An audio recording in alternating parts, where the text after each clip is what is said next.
So guys आज हम लोग करने वाले हैं फैंटम 06 की ओपनिंग। तो अनबॉक्सिंग करते हैं इसकी। तो आइए देखते हैं इसमें।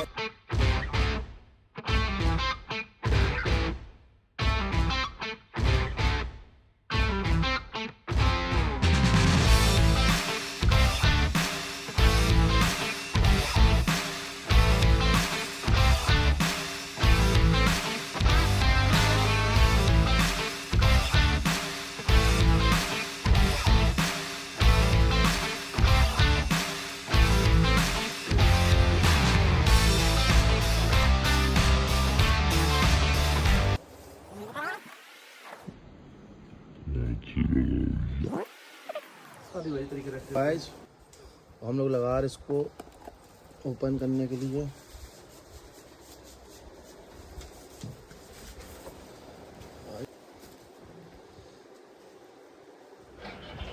सो फाइनली गाइस ओपन हो गया मेरा फैंटम 06।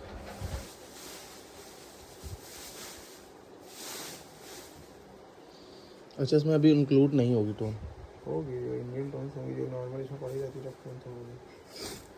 लगा के चेक करो यार वो नहीं है क्यूब। क्यूब नहीं है वो ईयरफोन लगा चेक करो।